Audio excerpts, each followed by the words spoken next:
घने जंगल में रात के सन्नाटे में एक साधु बड़ी तेजी से आया। उसने अपनी झोली से एक तरबूज का बड़ा ही विचित्र बीज निकाल लिया। बस कुछ ही देर में सब सही हो जाएगा। मैं तुम्हें जमीन में गाड़ दूंगा और तू हमेशा के लिए धरती के अंदर कैद होकर रह जाएगा। तभी एक बुजुर्ग स्त्री वहां पर आ पहुंची। क्या ऐसा करने से सब कुछ सही हो जाएगा? अगर भविष्य में इस बीज को किसी ने निकाल लिया तो फिर क्या होगा? तुम्हारा परिवार पीढ़ी दर पीढ़ी मेरा शिष्य रहा है। तुम जहां पर रह रही हो वहीं पर रहती रहना और अपनी संतान को इस बीज के बारे में जरूर बताना। उनसे कहना कि चाहे कुछ भी हो जाए, उन्हें किसी भी कीमत पर इस बीज को धरती से बाहर नहीं निकालना है और ना ही निकालने देना है। गुरुजी, अगर किसी ने इस बीज को धरती से निकाल दिया तो हमें कैसे पता लगेगा? साधु ने तुरंत मंत्र पढ़ा। उसके हाथ में एक ताजा फल प्रकट हो गया जो बीज के आकार का बना हुआ था। ओम, इसे सुरक्षित रखना और जिस दिन इस फल का रंग नीला पड़ने लगे और इसमें से रक्त बहने लगे, समझ जाना कि बीज निकाला जा चुका है। इतना कहकर साधु ने उसे और भी कुछ बातें बताईं। फिर उसने बीज को जमीन की गहराई में गाड़ दिया और उस औरत के साथ अंधेरी रात में वहां से चला गया। इस घटना के 100 वर्ष बाद किशन सूरजनगर गांव में रहता था। सूरजनगर तरबूज की खेती के लिए मशहूर था। सुबह का समय किशन अपनी पत्नी गौरी से बोला, अरे गौरी, जल्दी से मेरे लिए रोटियां बना दो ना भाई। आज तरबूज बेचने के लिए दूसरे गांव जाना है, जल्दी कर दो। आखिर कब तक आप दूसरों के खेत से तरबूज खरीदकर दूसरे गांव बेचते रहोगे? मेहनत आप करते हो और तरबूज के खेत का मालिक 80% मुनाफा खुद रख लेता है। सिर्फ 20% मुनाफा आपको देता है। आखिर आप कोई खेत क्यों नहीं खरीद लेते? अरे फालतू की बकवास बंद करो। बोल तो ऐसे रही हो जैसे मैं कोई जमींदार हूँ या कोई राजा की संतान हूँ। अरे तुम अच्छी तरह से जानती हो हम किस आर्थिक स्थिति से जूझ रहे हैं और ऐसी बातें करती हो। हाँ हाँ, जैसे पहले तुम्हारी आर्थिक स्थिति बहुत अच्छी थी और तुम गांव के न जाने कितने खेतों के मालिक थे। मेरी किस्मत ही फूट गई तुमसे विवाह करके। अगर मुझे पहले पता होता कि तुम्हारे पास कोई खेत नहीं है तो मैं कभी तुमसे शादी ही नहीं करती। किशन ने अपनी पत्नी की बातों का कोई जवाब नहीं दिया। तुम जल्दी से कुछ रोटियां रख दो, देर हो रही है। फालतू की बात ना करो, चलो जल्दी करो। गौरी अनमने मन से रोटियां बनाने लगी। दरअसल किशन बहुत लालची और आलसी किस्म का आदमी था। उसके पास कोई खेत नहीं था। वो साहूकार के खेत के तरबूज दूसरे गांव में बेचता था और बदले में साहूकार उसे कुछ मुनाफा दे देता था। इसी से किशन की आमदनी चलती थी। कुछ देर बाद किशन रोटियां हाथ में लेकर सीधा साहूकार की हवेली पर पहुंचा। अरे किशन, अरे भाई, मैं तो तेरा ही इंतजार कर रहा था। आज तुझे आने में देर हो गई। हमेशा की तरह तेरे और तेरे पत्नी के बीच झगड़ा हो रहा था क्या? हैं? अरे मेरी पत्नी का पता ही नहीं खुद को क्या समझती है, कौन सा 30 मार खा समझती है। हमेशा जिद करती है कि मैं कोई खेत खरीद लूं। अब उसे कौन समझाए कि खेत खरीदना आलू खरीदने जैसा थोड़ी ना है। किशन, तू और तेरी पत्नी दोनों का स्वभाव एक ही जैसा है। तू भी लालची और तेरी पत्नी भी लालची। तू कामचोर और तेरी पत्नी भी कामचोर। अच्छा देख, हमारे गांव के सभी लोग भाईचारे से रहते हैं। अब जिनके पास खेत नहीं होता उनकी मदद की जाती है, जैसे तेरे साथ हो रहा है। तेरे पास खेत नहीं है लेकिन मैं तुझे अपने खेत के तरबूज मुफ्त में देता हूँ। तू उन्हें बेचता है और उसमें से मैं तुझे 20% मुनाफा भी देता हूँ। अब देख, तेरी जिंदगी अच्छी खासी चल रही है, और बता तुझे और क्या चाहिए। अरे साहूकार, ये सब बातें करना आसान है। तुम तो इसलिए ऐसा बोल रहे हो क्योंकि तुम्हारे पास तो बहुत सारे खेत हैं। तुमको क्या दिक्कत है? अरे बस कर जा तू, मुझे तुझसे बहस नहीं करना। चल खेत चलते हैं, तुझे तरबूज दे देता हूँ। अपना गधा साथ लाया है ना? हाँ हाँ साहूकार, गधा साथ में लाया हूँ, चलो। कुछ देर बाद किशन अपने गधे के साथ साहूकार के खेत में खड़ा था। साहूकार एक और किशन को इशारा करते हुए बोला, तो वो देख, सामने जो तरबूज दिख रहे हैं ना, उन सभी को अपने गधे पर लाद ले और शाम तक बेच देना, ठीक है? किशन तरबूजों की ओर बढ़ने ही वाला था कि तभी साहूकार का नौकर वहां दौड़ता हुआ आया। साहूकार जी, हाँ साहूकार जी, खेत में बुवाई का काम चल रहा था। हम जमीन खोद रहे थे, तभी हमें अंदर से एक बहुत ही विचित्र चीज मिली। ये सुनकर किशन के कान खड़े हो गए। वो चुपचाप होकर नौकर की बातें सुनने लगा। कौन सी विचित्र चीज? नौकर ने अपनी जेब से एक बड़ा ही विचित्र बीज निकालकर साहूकार को दे दिया। बीज तरबूज के बीज जैसा दिख रहा था, लेकिन बहुत बड़ा, और उस पर प्राचीन भाषा में कुछ लिखा हुआ नजर आ रहा था। हमें ये बीज मिला। ये तरबूज का बीज तो है, लेकिन आकार में बहुत बड़ा है। इसमें विचित्र प्राचीन भाषा की लिपि लिखी हुई है। ऐसा बीज हमने पहले कभी नहीं देखा। ये सुनकर साहूकार चौंक गया और बीज को गहरी नजर से देखने लगा। ठीक है, तुम जाकर खेत में बुवाई का काम करो। मैं इस विचित्र बीज को हमारे गांव के पंडित को दिखाऊंगा। साहूकार किशन की ओर मुड़कर बोला, अरे तू यहाँ खड़ा खड़ा क्या कर रहा है? जाकर तरबूज बेच। साहूकार, क्या तुम मुझे इस बीज को दिखा सकते हो? बस देखने के लिए। साहूकार ने तुरंत किशन को बीज दे दिया। किशन ध्यान से बीज को देखने लगा। हाँ, ये तो बड़ा ही विचित्र बीज है। कहीं ये जादुई बीज तो नहीं? तभी साहूकार ने किशन के हाथ से बीज ले लिया। साहूकार, क्या तुम इस बीज को पंडित जी को दिखाओगे?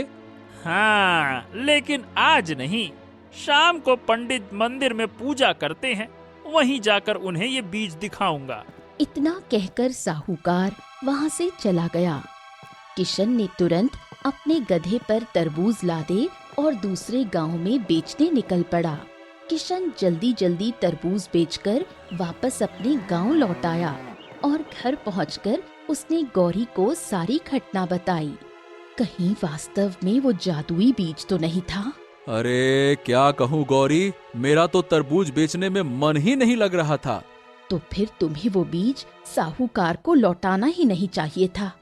कैसी बातें कर रही हो? मैं साहूकार के खेत में खड़ा था, साहूकार मेरे सामने था। अगर मैं उसे उसका बीज नहीं लौटाता तो वो कुछ भी कर सकता था ना। जो भी हो, लेकिन आज शाम को साहूकार उस बीज के बारे में पंडित से बात करने जाएगा। तुम्हें शाम से पहले ही मंदिर चले जाना चाहिए। आखिर तुम्हें पंडित और साहूकार के बीच की बात सुननी चाहिए। ये सुनकर किशन खुश हो गया। हाँ, कुछ भी कहो, तुम्हारा दिमाग तो एकदम लोमड़ी की तरह चलता है गौरी। तुम्हारी बुद्धि का जवाब नहीं। वाह! गौरी मुस्कुराने लगी। किशन शाम से पहले ही मंदिर जा पहुंचा। पंडित ने उसे देखकर आश्चर्य से पूछा, अरे किशन, आज तुम्हारे पांव मंदिर की ओर कैसे आ गए? अरे पंडित जी, कभी कभी कुछ समय निकालकर भगवान की भक्ति और भजन कीर्तन में लगाना चाहिए। अगर मंदिर न जाऊं तो आप मुझे टोका करते हैं कि मंदिर क्यों नहीं आते, मंदिर क्यों नहीं आते। और आज अगर मंदिर आ गया तो आप फिर से मुझे टोक रहे हैं कि ओए मंदिर आ गए, मंदिर आ गए। अरे भाई, तुम तो नाराज हो गए। अच्छा आओ आओ, भगवान के दर्शन कर लो। आओ आओ आओ। तभी साहूकार मंदिर में आ पहुंचा और किशन को देखकर चौंक गया। अरे किशन, तू मंदिर में? क्या बात है भैया। सरकार, मेरा भी पूजा करने का मन कर रहा था, क्या मैं मंदिर नहीं आ सकता? नहीं नहीं नहीं नहीं, मैं तो बस इसलिए पूछ रहा था क्योंकि तुम मंदिर बहुत कम आते हो ना। साहूकार अपनी जेब से विचित्र बीज निकालकर पंडित को दिखाते हुए बोला। अच्छा पंडित जी, आज सुबह ये बीज मेरे नौकर को खेत में मिला। ये तरबूज के बीज जैसा है, लेकिन बड़ा ही विचित्र है। देखिए तो इसको। पंडित ने बीज हाथ में ले लिया और अगले ही पल उसका चेहरा डर के कारण पीला पड़ गया। उसने तुरंत बीज को मूर्ति के पास रख दिया। हैं? क्या हुआ पंडित जी? इस बीज को देखकर आप डर क्यों गए?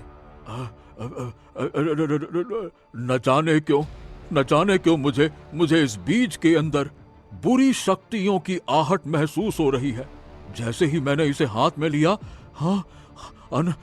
मतलब अनहोनी आशंकाओं का भय सताने लगा। ये तरबूज का बीज बड़ा ही रहस्यमयी है। इसका रहस्य तो केवल हमारे जंगल में रहने वाली कपाली ही बता सकती है। ओह, तो क्या इसे मैं कपाली के पास ले जाऊं? नहीं साहूकार, मुझे लगता है कि तुम्हें इस बीज को अपनी हवेली में नहीं ले जाना चाहिए। इसे मंदिर में ही रहने दो। कल मैं जंगल जाऊंगा और कपाली को यह बीज दिखाऊंगा। कपाली प्रातःकाल अपने पति के साथ तालाब के किनारे तपस्या करती है। वही इस बीज का रहस्य बता सकती है। साहूकार ने पंडित को हाथ जोड़कर प्रणाम किया और वहां से चला गया। कुछ देर बाद किशन भी मंदिर से लौट आया। घर पर आकर किशन ने अपनी पत्नी गौरी को सारी घटना बताई। पंडित तो मूर्ख लगता है। क्या पता पंडित के मन में उस बीज के लिए लालच आ गया हो और उसने साहूकार को कपाली के बारे में बताकर घुमा दिया हो। न जाने क्यों गौरी, मतलब मुझे वो बीज बड़ा ही जादुई लग रहा है। तो फिर चिंता क्यों कर रहे हो? बीज मंदिर में है और वो साहूकार के खेत से निकला है। साहूकार के पास तो वैसे भी बहुत सारा धन है। अगर वो जादुई बीज हमें धनवान बना सकता है, तो फिर तुम मंदिर से उस बीज को चुरा लो। तुम सही कह रही हो। रात के समय मंदिर में रखे हुए बीज को मैं उठा लाऊंगा। रात का समय हो चुका था। पुजारी मंदिर से अपने घर चला गया। तभी दबे पांव किशन मंदिर के अंदर घुसा और उस बीज को उठा लाया। हाँ, यही है वो बीज। देखो देखो गौरी। ये तो बड़ा ही रहस्यमय और विचित्र बीज मालूम होता है। ऐसा तरबूज का बीज तो मैंने कभी नहीं देखा। तभी उस बीज से एक आवाज आई। मैं वास्तव में एक जादुई बीज हूँ। अगर तुम मेरा प्रयोग करोगे तो विश्वास करो, तुम बहुत बड़े धनवान बन जाओगे। हो, हे भगवान, इस बीज के अंदर से इंसानी आवाज आ रही है गौरी। इसका मतलब ये बीज वास्तव में जादुई और चमत्कारिक है। अच्छा हुआ तुम इसे उठा लाए। इससे पूछो इसके क्या चमत्कार हैं? अब ये बताओ बीज कि तुम सुन रहे हो, तुम क्या चमत्कार दिखा सकते हो? मेरी बात गौर से सुनो। मेरी खासियत ये है कि तुम किसी भी खेत में मुझे बोओगे तो कुछ दिन बाद तुम्हें वहां बहुत सारे तरबूज उगे हुए दिखाई देंगे, लेकिन उनमें से एक तरबूज नीला होगा। जब तुम उसे काटोगे तो उसमें तरबूज के बीजों की जगह हीरे होंगे, और वो भी कीमती हीरे। और हां, मेरी खासियत ये भी है कि अगर तुम मुझे किसी बंजर जमीन में भी लगाओगे तो वहां से भी तरबूज खुद उग आएंगे। अरे वाह, फिर तो मैं बहुत ही ज्यादा धनवान बन जाऊंगा गौरी। लेकिन हमारे पास तो कोई बंजर खेत भी नहीं। चिंता की क्या बात है गौरी? अरे हमारे पास ये घर है तो कल ही मैं अपने घर को साहूकार के पास गिरवी रख दूंगा और उसके बदले कोई छोटी सी बंजर जमीन खरीद लूंगा सस्ते में। हमारा मकसद तो केवल इस जादुई बीज को बोकर धनवान बनना है ना। अगले दिन किशन अपने घर के कागज लेकर साहूकार की हवेली जा पहुंचा। अरे किशन, अरे भाई, मैं तेरा काफी देर से इंतजार कर रहा था। आने में इतनी देर कैसे हो गई? साहूकार, अब मैं ये काम छोड़ना चाहता हूँ। छोड़ना चाहता है?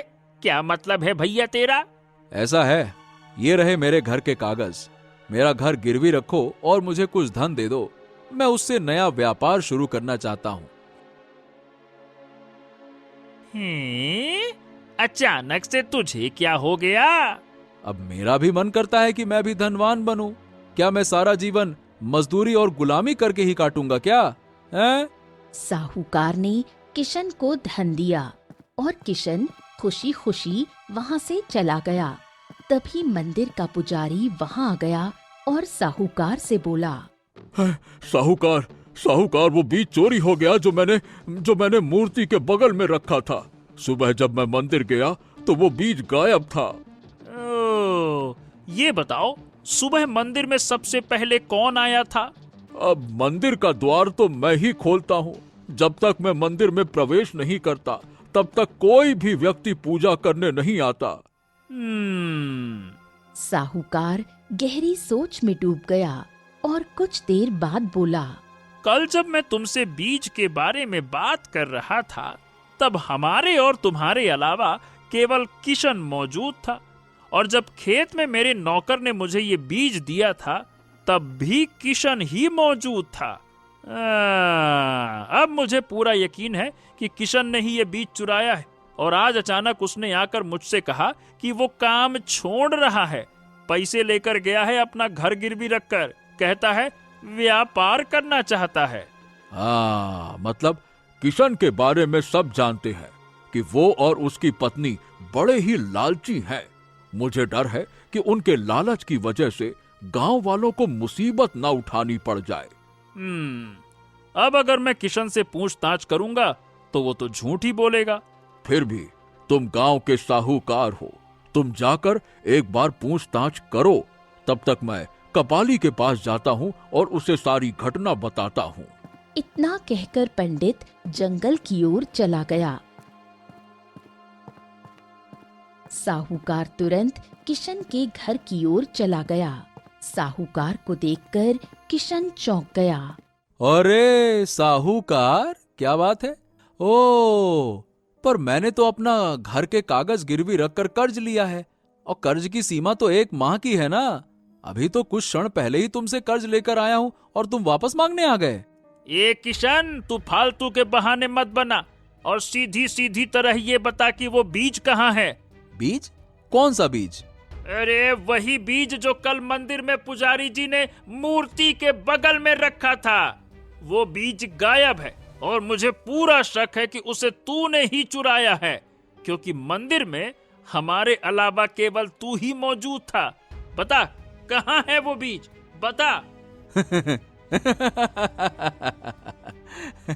ये बताइए, आपके पास और कोई काम धाम नहीं है क्या? अच्छा, अब ये बताइए कि आपके पास और पुजारी जी के पास कोई सबूत है क्या कि मैंने ही बीज चुराया है? सोच लेना किशन, कहीं ऐसा ना हो जाए कि तुम्हारे लालच की वजह से पूरा गांव मुसीबत में पड़ जाए। इतना कहकर साहूकार गुस्से से वहां से चला गया। इधर दूसरी ओर पंडित घने जंगल में पहुंचा। तालाब के किनारे एक झोपड़ी बनी थी। झोपड़ी के बाहर एक बूढ़ा व्यक्ति बैठा था। देखिए, मुझे आपकी पत्नी से बहुत आवश्यक कार्य है। कहाँ है वो? कपाली कुछ दिनों के लिए घने जंगल में किसी महत्वपूर्ण कार्य के लिए गई है। उसे लौटने में समय लग सकता है। लेकिन ये बताओ, तुम्हारे चेहरे पर इतनी चिंता क्यों झलक रही है? पंडित ने कांपते हुए होठों से सारी घटना बताई। ओह, चलो आ जाओ, मेरे साथ अंदर आओ। बूढ़ा व्यक्ति पंडित को झोपड़ी के अंदर ले गया। वहाँ एक विचित्र फल रखा था। उसका रंग लाल हो चुका था और उसके अंदर से रक्त बह रहा था। अरे बाप रे, ये तो बड़ा ही विचित्र फल है। इसका रंग पूरी तरह से लाल है और इसमें से तो रक्त बह रहा है। हाँ, ये फल कपाली के पूर्वजों से पीढ़ी दर पीढ़ी चला आ रहा है। कपाली ने बताया था कि जब इसका रंग लाल हो जाए और इसमें से रक्त बहने लगे तो समझ लेना चाहिए कि कोई बड़ा भयानक संकट आने वाला है। कल अचानक से ये लाल हुआ और रक्त बहने लगा। हाँ, कल ही साहूकार के खेत से वो बीज निकला था और कल ही ये फल लाल हो गया। जरूर जरूर इसमें कुछ न कुछ गड़बड़ है। हमें हमें हमें कपाली को ढूंढना होगा, जल्दी करना होगा। पंडित ने पूरी घटना बूढ़े व्यक्ति को बताई। हाँ हाँ हाँ हाँ, तुम्हारी बातों से लग रहा है कि कुछ होने वाला है। कपाली को लौटने में न जाने कितने दिन लग जाएंगे। इससे पहले कोई बड़ा अनर्थ हो जाए, हमें उसे ढूंढने के लिए जंगल में जाना होगा। दूसरी ओर किशन ने बहुत सस्ते दामों में एक बंजर जमीन खरीदी और बीज बो दिया। हाँ, अब देखते हैं ये चमत्कारिक बीज करता क्या है। चलो घर चलते हैं और कल फिर आते हैं। अगले दिन जब किशन खेत पर पहुंचा तो दृश्य देखकर उसकी आंखें आश्चर्य से फैल गईं। ये बीज तो सचमुच चमत्कारी निकला। एक ही रात में इतने ढेर सारे तरबूज उगाए, ये तो नामुमकिन है। अरे ये सब छोड़ो, वो नीला तरबूज ढूंढो। वो कहाँ है? जादुई बीज ने कहा था कि उसमें हीरे होंगे। वो कहाँ है? दोनों नीले तरबूज को ढूंढने लगे। कुछ देर बाद उन्हें वो मिल गया। देखो, सामने वही नीला तरबूज है। किशन दौड़कर तरबूज के पास गया और तुरंत उसे काटा। उसके अंदर हीरे जगमगा रहे थे। या गौरी गौरी गौरी, अब तो हम धनवान हो गए। हमारे बुरे दिन, गरीबी के दिन खत्म हो गए। अब इन हीरों को राज्य में बेच दूंगा और सबसे पहले साहूकार का कर्जा उसके मुंह पर मार कर चुकाऊंगा और फिर इस गांव के टन सारे तरबूज के खेत मैं खरीदूंगा। किशन और गौरी खुशी खुशी घर लौट आए। उसी दिन किशन ने सारे हीरे राज्य में बेच दिए और सीधा साहूकार के पास पहुंचा। ये लो साहूकार, अपना कर्जा पकड़ो। हैं? लेकिन किशन, इतनी जल्दी तुम कर्जा चुकाने क्यों आ गए? अरे भाई, क्या व्यापार करने का इरादा त्याग दिया क्या? व्यापार नहीं, अब मैं इस गांव के सारे खेत खरीदूंगा। चलो सबसे पहले तुम्हारे खेत खरीदता हूँ। बताओ तुम्हारे खेत कितने दाम के हैं? मैं तुम्हारे भी सारे खेत खरीद लूंगा। साहूकार चौंक गया और किशन के घर के कागज वापस कर दिए। कुछ ही समय में किशन ने गांव के आधे तरबूज के खेत खरीद लिए। देखा, इसे कहते हैं भाग्य, किस्मत। इस विचित्र जादुई बीज ने मेरा भाग्य बदल दिया गौरी। सब कुछ मेरी वजह से हुआ है। अगर मैं तुम्हें मंदिर का बीज चुराने के लिए ना कहती तो तुम गरीब ही रहते। बिल्कुल सही बात है तुम्हारी। अगली सुबह साहूकार अपनी हवेली के आंगन में बैठा था कि तभी गांव का सुखिया नाम का एक व्यक्ति दौड़ता हुआ आया। साहूकार, साहूकार, अरे साहूकार, मैं अपनी आंखों से देख कर आ रहा हूँ। अगर मैं तुम्हें बताऊंगा तो शायद तुम विश्वास नहीं करोगे। हैं? ऐसा क्या देख के आ रहे हो भाई? साहूकार, तुम्हें धीरू काका की वो बंजर जमीन याद है ना? हाँ हाँ, याद है। हाँ, कुछ दिन पहले उसी बंजर जमीन को किशन ने खरीदा था। धीरू काका ने मना किया था कि बंजर जमीन पर एक अनाज का दाना भी नहीं उग सकता, तो फिर वो बंजर जमीन क्यों खरीद रहे हो? लेकिन किशन ने कहा कि वो उसकी अच्छी कीमत देगा और धीरू काका ने वो जमीन बेच दी। अभी कुछ देर पहले मैं देख कर आया हूँ कि उस पूरी की पूरी बंजर जमीन पर तरबूज ही तरबूज लगे हुए हैं। क्या बात कर रहे हो? ऐसा कैसे हो सकता है? बंजर जमीन पर तरबूज तो नहीं उगते। यही तो बताने के लिए मैं भागा भागा आपके पास आया।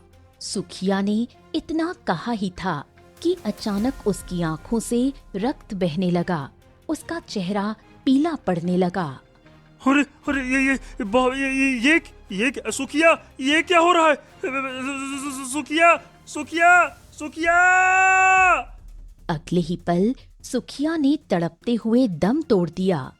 ऐसा लग रहा था जैसे किसी अदृश्य शक्ति ने उसकी गर्दन मरोड़ दी हो और उसका खून पी लिया हो।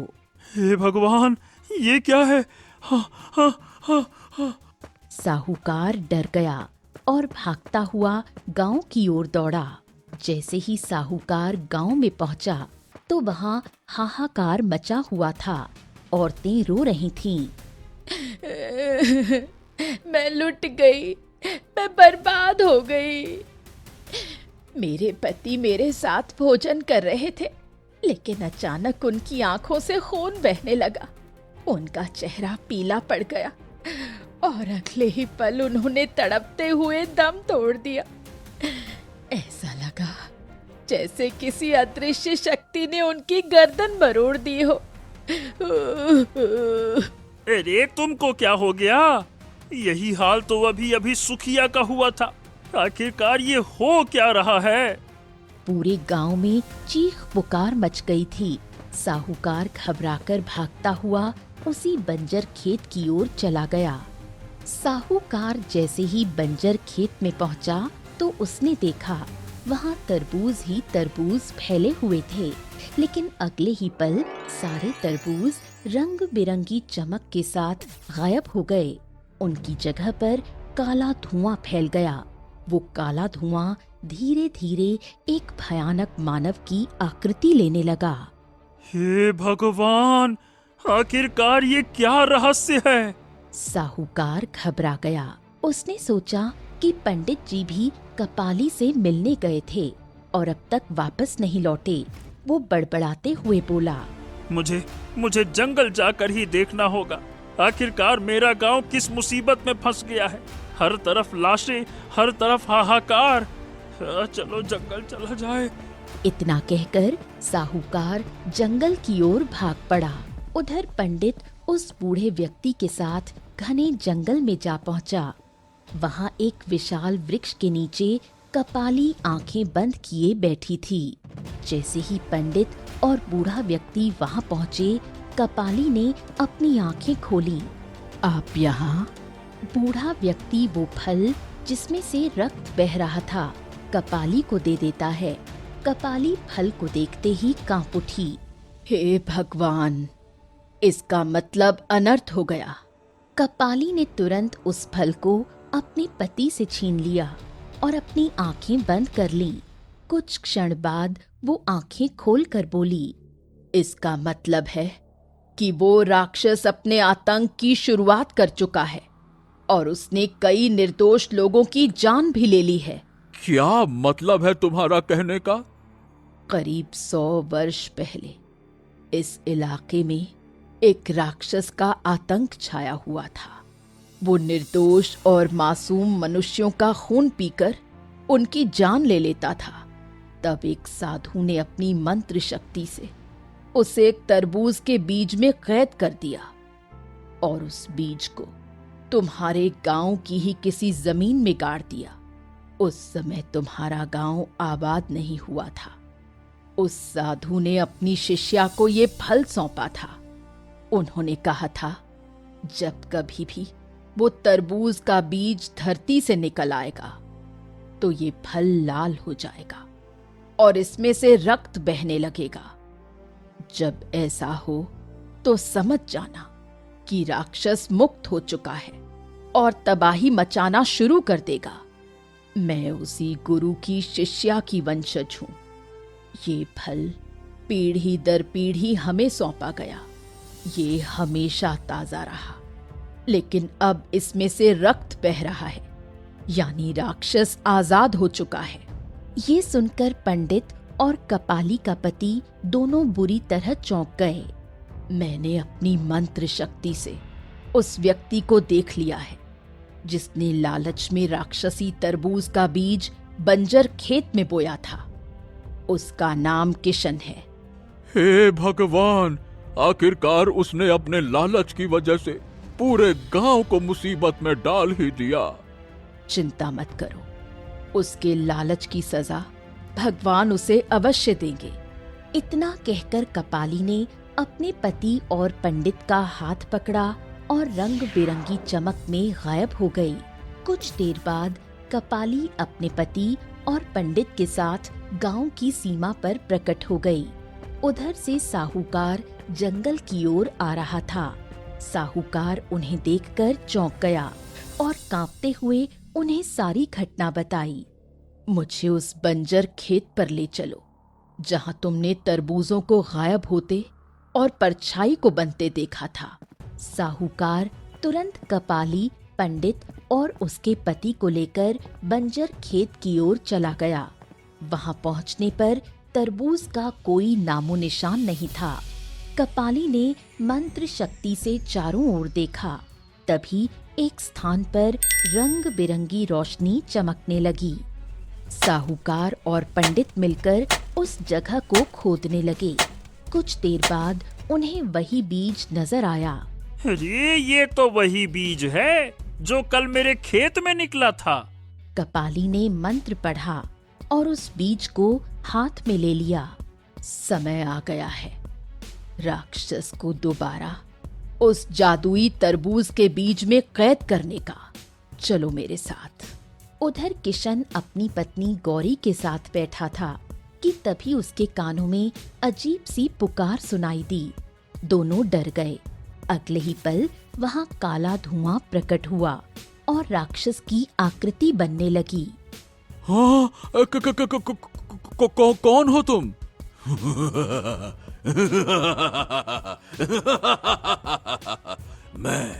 मैं वही हूँ जिसने तुझे धनवान बनाया है।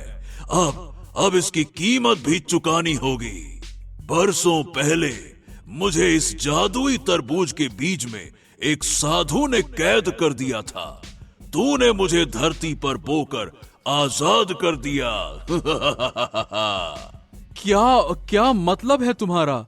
इतना कहकर राक्षस ने गौरी को पकड़ लिया। नहीं नहीं नहीं नहीं नहीं नहीं नहीं नहीं, मेरी पत्नी को छोड़ दो। लेकिन राक्षस ने उसकी आंखों के सामने गौरी का खून पी लिया। गौरी का चेहरा पीला पड़ गया और उसकी गर्दन को फेंक दिया गया। किशन फूट फूट कर रोने लगा। तभी साहूकार, कपाली और उसका पति वहां आ पहुंचे। बस तूने जितना निर्दोषों का खून पीना था पी लिया। अब मेरा कोई कुछ नहीं बिगाड़ सकता। यही तेरी गलत फहमी है।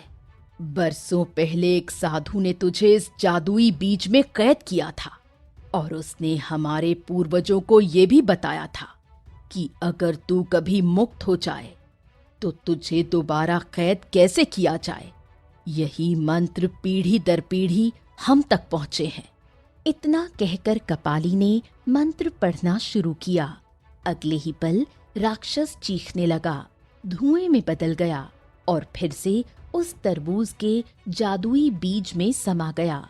चारों ओर सन्नाटा छा गया। क्या इस बीज को नष्ट नहीं किया जा सकता? नहीं, कुछ चीजों को समाप्त नहीं किया जा सकता, उन्हें बस रोका जा सकता है। ये राक्षस भी वैसा ही है। लेकिन चिंता मत करो, अब मैं इसे यहाँ पास में नहीं बल्कि जंगल के एक ऐसे गहरे और पवित्र स्थान पर गाड़ दूंगी जहां कोई मानव कभी ना पहुंच सके। इतना कहकर कपाली अपने पति के साथ जादुई बीज लेकर चली गई। किशन फूट फूट कर अपनी पत्नी की लाश को देख रहा था। साहूकार ने उसकी ओर देखा और कहा, हाँ, लालच की यही सजा होती है किशन।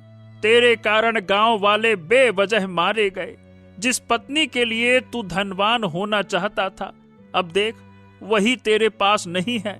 इसीलिए कहते हैं लालच बुरी बलाएं हैं। गांव वाले और किशन सबने मिलकर अपने अपने परिजनों का अंतिम संस्कार किया। किशन ने गांव वालों से खरीदे गए सारे खेत वापस कर दिए, धन दान कर दिया और हमेशा के लिए गांव छोड़ दिया। तरबूज के जादुई बीज, जिसने गांव को समृद्धि देने के बजाय विनाश का स्वाद चखाया, कि उसने शांति और जीवन की कीमत पर धन चाहा और वही धन उसकी बर्बादी का कारण बन गया। तो दोस्तों, कहानी कैसी लगी कमेंट बॉक्स में जरूर बताइए। चैनल को जरूर सब्सक्राइब कीजिए।